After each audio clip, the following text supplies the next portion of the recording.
you may also like. A show about the things you may also like. Things like... Stuart, how did you ever get into politics? Well, you know, it's interesting. In 1983, at that time, Joe Clark was the prime minister, and I was the leader of the PC Party of Canada. And I had just been involved in the music business, and I started to, in Ontario, I started to do some volunteer work for Bill Davis.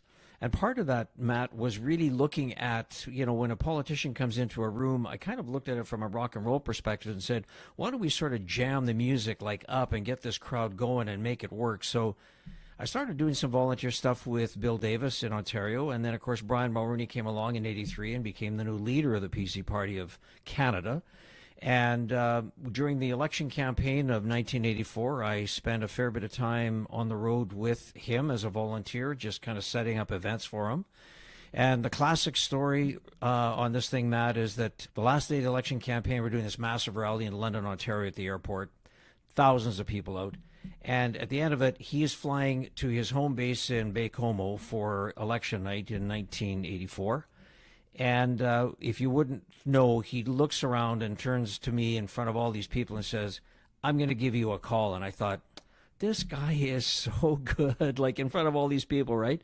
Sure enough, about 2 weeks later, after he won in a massive majority in September of 84, he called me and said, look, would you come and run my tour office and organize all my trips and travel with me and all that stuff? And so I did. So that was I did that from 84 to 88, Matt. And I guess it's one of those things with the passing of Mulroney last week. It's just become very evident that I was very blessed to, frankly, be in places that a lot of people never will ever get to. And it was an honor to work with him. It's a pretty wild time. So were you at the Ottawa Civic Centre in 1983 when he won the leadership? I was not. And so through the Bill Davis piece is how I started to get introduced to the Mulroney piece. And but yeah, that was some pretty crazy stuff, as all those conventions were. But that was before cell phones. I mean, people had walkie-talkies. And were you there? No, I watched it on TV, but I was living in Ottawa at the time. I mean, there's another story to the whole thing. I think the year after, Trudeau passed me on his walk in the snow. I happened to be outside, and he passed me and said hello, but I didn't know that he was thinking about resigning at the time, which eventually led to, the election of Mulroney. But I remember 83. I remember all the buzz and activity that was going along. I think there was about 8 or 9 people who were running for the leadership of the party, and it was going to come down to Clark and Mulroney. But what about the election campaign of 84? Were you a part of that in any particular way? Yeah, in a big way. And so, you know, that was really where I got a chance to understand that when you set up an event, I mean, it's like setting up a mini rock show, right? I mean, you've got a stage, you've got a backdrop, you've got lights, you have to have media spaces for the traveling media, and then, of course, the massive public, as many people as you can get out. And, of course, the old adage, Matt, was you always book a room that is way too small for the crowd that you're expecting so that they can spill out onto the street. And that was where I got a chance to watch Brian in action, and I got a sense really that there was a big change happening in Canada. Didn't know the numbers at that time, of course, but it proved out that he won a massive election on September of 84. So now that we're all looking back at that, somebody did mention that was really the last time that Conservatives had any form of true relationship inside Quebec. Is that true? Yeah, I think that is very true. I mean, I think that that was one of Mulroney's, you know, when he was out on the stump. And I think when he said, this is the reason you need me to be the leader, and this is the reason you need, as a Canadian, you need me to be the prime minister, is I will bring Quebec into the progressive conservative family. And he did that in a big way. And I think that really sort of changed the face of Canada. Of course, you know, we can project forward, Matt, to things like his Meech Lake and some of the things where he tried to bring Quebec into Confederation, which unfortunately at the end of the day was not successful. But yes, he very much was the first guy to really sort of open Quebec up for the Progressive Conservative Party of Canada. Was that the promise? Get in bed with some of the sort of soft nationalists, and in our time we will bring Quebec into the Constitution, and he just couldn't capitalize and make it happen in the end?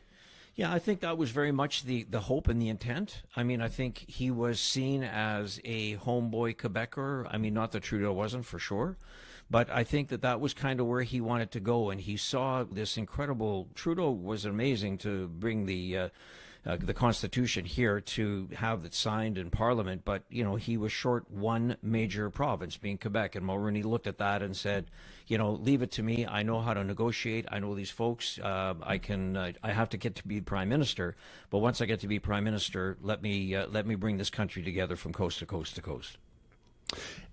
And invariably, what happened on the other side, there was a couple of unpopular decisions that happened that alienated the West. I think back to some airplane contracts in Winnipeg in around late 80s, early 90s, and also Preston Manning going off to start the Reform Party because just generally being disgruntled with the type of conservatism that was happening. So was that partially a result of trying to work with Quebec, or was it just a different form of conservatism? Or how did the Western alienation come about? Yeah, I can say that I'm not sure that I can give the definitive answer on that, Matt, but I will say this, that when you look at what was happening in Western Canada, I mean, first and foremost, Don Mazankowski from Alberta was the deputy prime minister, and Mulroney leaned on him a lot. And so you have the second most powerful person from Western Canada, and then you start loading up all of the cabinet ministers that we hear from the West.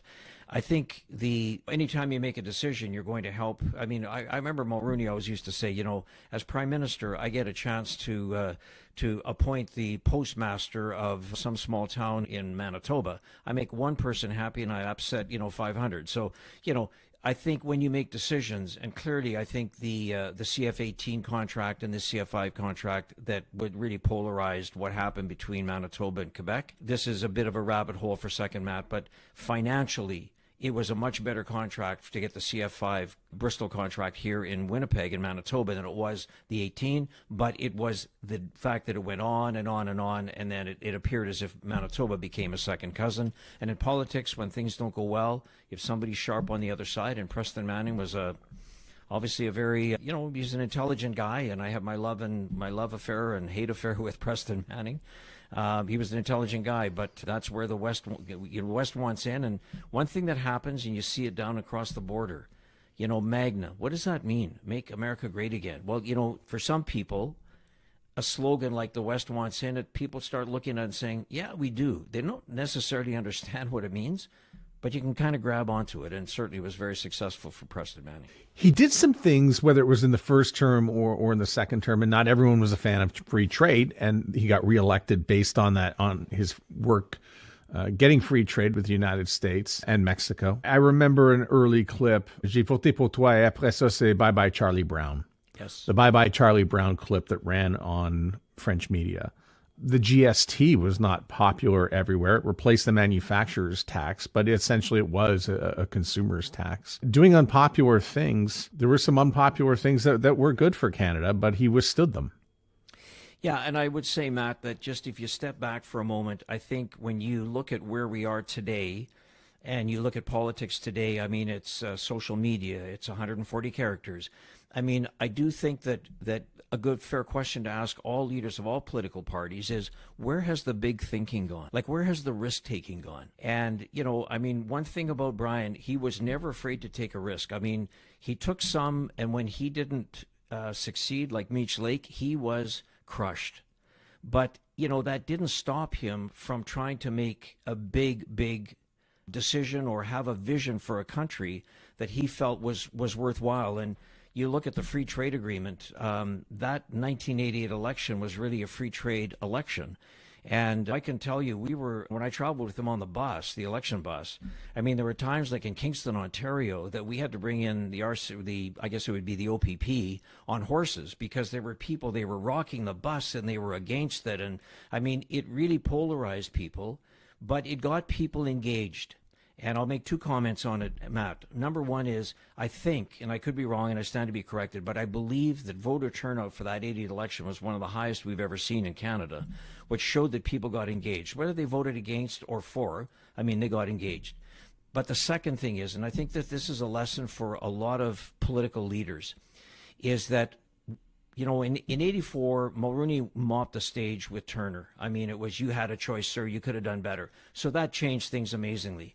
In 88, it was a different debate because Mulroney had 4 years of governing. Turner was on the other side and sort of pointed some things out and was very negative on free trade. And the debate didn't go quite the way we wanted it. And I know that there were some meetings afterwards, and there's a lot of political, there's some great political advertising where, the Liberals would show a map of North America and they would show a big eraser rubbing out the line between Canada and the United States, saying that that's what's going to happen. They're going to take us over. And we came back with a big red line and drew it back in and said, that's not accurate. It's not the way it's going to be. My point simply, Matt, is that there was a lot of concern that maybe the tide was turning against the Prime Minister at that time around free trade. And there were meetings that happened at the very highest level where people said, you know what, Brian, why don't you take free trade out of the discussion and say, look, if we win, we'll have a referendum on free trade. So let's talk about something else. If we win, it'll happen. And he literally stared everybody down in the room and said, do you understand? I am running on free trade. That is my referendum. That's what this election's about. And so he stared everybody down. And really what my takeaway from it was that those politicians that feel like, David Cameron over in the U.S., or even to some extent, we had a referendum on taking down barricades here. Referendums never go the way that a leader would like them to go. So my takeaway from that is anybody who wants to be a political leader, referendums, put them on the shelf, run on what you believe on, and, live or die by it. Boy, I forgot how good that Liberal ad was about taking out the line. And right. I'll put that one right up next to, again, another referendum in 95 where the Lucien Bouchard and the Parizeau Yes campaign used the loonie, the Canadian loonie, to spell out the word we, as if we're going to be using the Canadian dollar. So, we're going to be a kind of little bit half pregnant with the sovereignty thing. Yeah. And as the Charlottetown Accord goes down, it's 9 years. He's tremendously unpopular at the end, even though I want to also talk about some other great conservative things that did happen in that time, including acid rain. Totally. It became the party of the environment. And as well, I think there was an introduction to gun control as well, the latter of which the Liberals began to really move forward afterwards. But how come those have been sort of taken away into the Liberal? Those are things we associate with Liberals now. Well, Matt, I'll just correct you on one. Gun control, potentially, yes. But, Brian has been acknowledged by all of the environmental organizations as the greenest prime minister in Canada. I mean, that is on record. That's a fact. And that has a lot of that to do with what he did with Reagan and Bush 41. At that time was the vice president, wasn't 41 president, but Bush was the vice president, and it was all around, the treaty on acid rain. And I think that having an opportunity, I remember distinctly that we were at a G7 summit in Bonn, Germany. And I know that Mulroney was trying to get ready to talk about acid rain.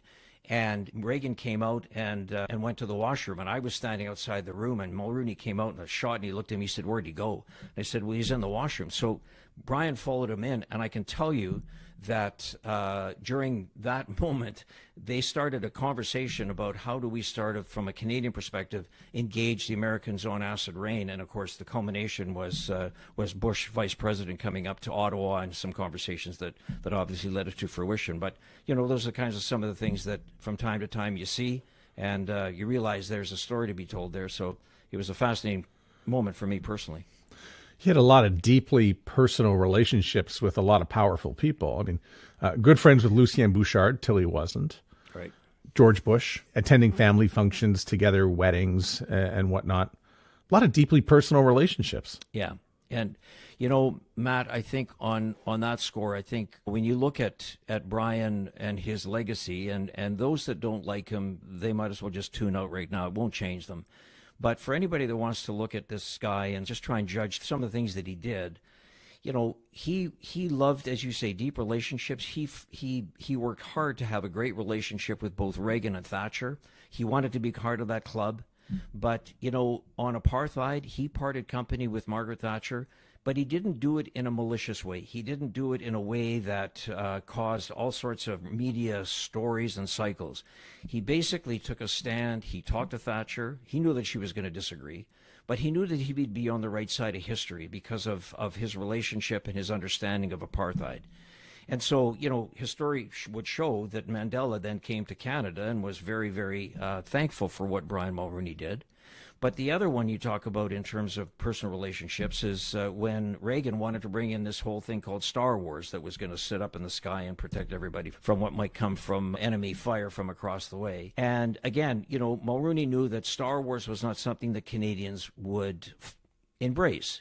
But again, what he did was, I think, one of the things that made him such a great leader is he took a moment, he called Reagan and said, look, President Reagan, I got to tell you, we cannot stand with you on this, but we're not going to attack you on it. We're simply going to say that we can't stand with you. And so I think to this day, Matt, some of those relationships that he forged were because he did it in a principled way. At the end, again, not terribly popular. The party was not terribly popular, but I thought, and I wondered in 30 years, would we be sending our kids to Brian Mulroney Elementary?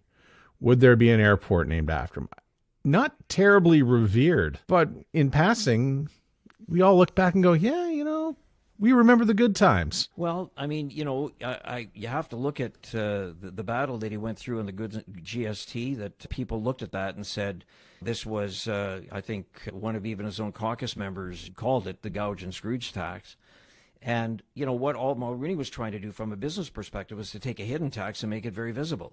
Now, it's simply a consumer tax. That's exactly right. And at some point, Matt, that was the simple message. But, I mean, you look at free trade. I mean, I remember talking to some of my friends when Mulroney was talking about free trade, and people were saying, you know what, I love it. I think it's going to be fantastic. I'm not sure what it is, but, every time I come across the border, I always lie about what I have, so we don't have to lie anymore because we got free trade. And it was like, well, hang on for a second. That's not exactly the intent of this.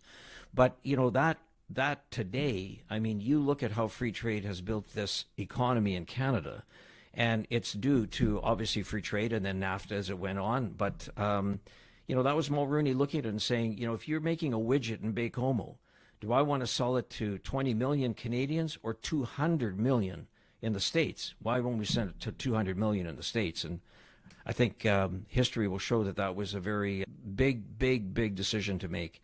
And I think it speaks volumes about his vision and his capability. What did he do post 1993? Well, I think there was always, of course, the history will show there was the issue that with Karl-Heinz Schreiber. I mean, I think he dealt with that, and I think following that, I mean, the fact of life, Matt, is that where Brian may have had some challenges in Canada, he was, and maybe I'm using too strong of a word when I say revered, but he was very, very well liked outside of Canada. I mean, major boards wanted him on their board for one reason. He knew people, he was connected. He understood how the global economy worked. And so he put himself, I think, in some really good positions, advising and working with Bush 41 and Bush 43. I think he also opened himself up to people like Stephen Harper, or he opened himself up to people like Justin Trudeau when he was working with Trump on the renegotiating the U.S. trade agreement. And of course, he wrote a book, which I think most politicians do. They want their story to be out, and he did that, I think, pretty effectively. But I think, Matt, I think what he did very consciously, and I think he spent a bit of time kind of figuring it out, but again, this I think goes to the intelligence of Mulroney, is he recreated himself. And so when you think about the past number of years, when Brian Mulroney was on CBC National or on CTV National, or, if he were to come on your podcast, he would speak as an honest, open, committed, true statesman about this country of Canada and how we need to move it forward. I saw a piece the other day that Hugh Segal had written something about we should look at having sort of a level of income for those people in Canada that don't have a certain level of income. And so Mulroney was talking about how we should explore that. And I think the comment was made, can you imagine any Conservative Prime Minister having that conversation today? So I think he looked at what the challenges were of being a prime minister of a very complicated country. And I think he basically wanted to say, if I can help somebody from my experience, call me. I'll help as best as I can. And you've been a conservative leader yourself. So what impact did he have on you and your aspirations of being a leader and becoming one? Yeah, so Matt, and I always say again, I this isn't to rile people up, but this is really just to be factual. I was the leader of the Progressive Conservative Party. I've always felt that, progressive on social issues, conservative on fiscal issues was a great place to be. I believe it in my bones today. But yeah, I put my hat forward to be the progressive conservative leader in the province of Manitoba after Gary Filmon was defeated by Gary Doer. And it was a great experience. Didn't end how I wanted it. I jokingly today, because Gary Doer and I mean, it's one of the things you make friends. And I've always joked with him afterwards, and I said, Doer, I trained you for 7 years to be the ambassador to the United States, and so you owe me big time. Of course, that's completely tongue-in-cheek, but I can say, Matt, that this is a great province we have in Manitoba. Being the leader of a party, you get a chance to go to every nook, cranny, corner, every party, every kitchen, every sod turning, every whatever it is throughout the province, and you get a chance to see it up close and personal with real people. And that was a great experience for me. I've always said I think I could go to any town in the province of Manitoba and go in and have a coffee with somebody and I'd be invited in. And I think that's because they just want to talk to people that they think they can help. And I got involved in politics like most people do because you want to make life better for people. As I say, it didn't work out the way I wanted, but it's an experience that I feel really good about. You touched on it earlier, and that was Brian Mulroney's approach towards South Africa and apartheid. And you yourself now have been working in human rights.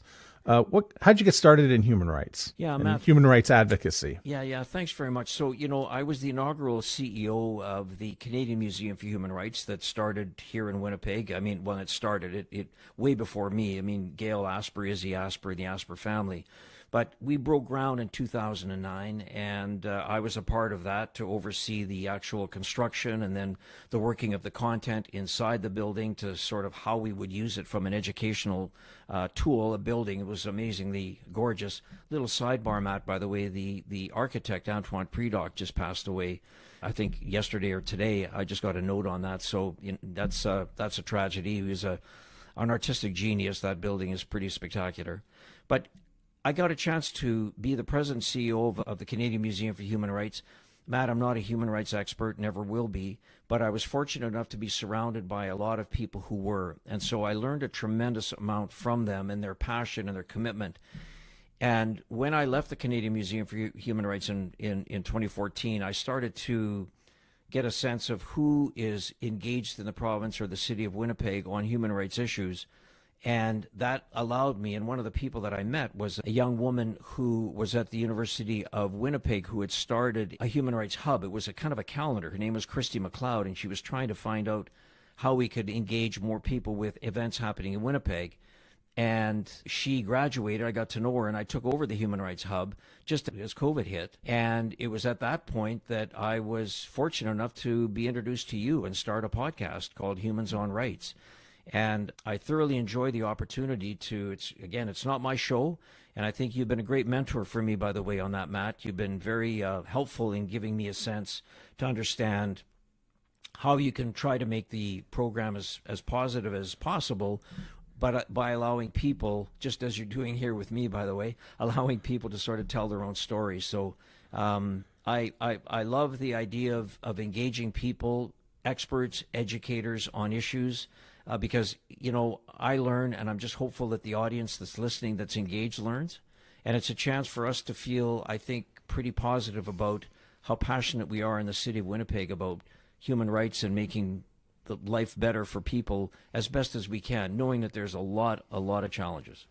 You could make a case for Winnipeg becoming a world capital, or a hub, as you like to call it, for human rights. Yeah, so Matt, that is a goal of mine, to work with people. I really think that we need to establish an international human rights award here in Winnipeg, one that is on the same size as the Pulitzer Peace Prize. I mean, I think we need to really dream big. Izzy Asper gave us an amazing opportunity when he was another big dreamer like Mulroney, when he brought the Canadian Museum for Human Rights to Winnipeg, where everybody said, why Winnipeg? He fought for it. We have it. I think one of the things that would help us to further the conversation about making Winnipeg that international human rights education city is to establish an international award here of magnitude and let people put their eyes on Winnipeg and understand why is that award here, what's the history, and of course I think that the start of it would be through the Canadian Museum for Human Rights. You know, if you proposed this 15 years ago and you said to me Winnipeg should be the capital for this, I would probably say, well, why? And then wonder. But now here we are 15 years into the future. And I said, yeah, it totally makes sense. You look at the French and the English and the indigenous populations that have been here. Winnipeg was the gateway for Ukrainians and Jewish and everybody who's come to shape all the parts of Canada. So, yeah, makes sense to me. Yeah, and Matt, you bring up some of the great history, and I think that it was Art Morrow that gave a speech once to the Winnipeg Jewish Foundation, and he talked about why not Winnipeg when you talk about the Geneva of the Prairies. I mean, you know, we've got such great history, and at that point, of course, he was starting the Morrow Centre for Peace and Justice. The Canadian Museum for Human Rights was coming out of the ground. You know, Lloyd Axworthy was doing something at the University of Winnipeg around human rights. University of Manitoba was active. So, you know, I think what he was trying to say is just what you just hit on, and that is look at our history. Look how we've been able to sort of solve this working together.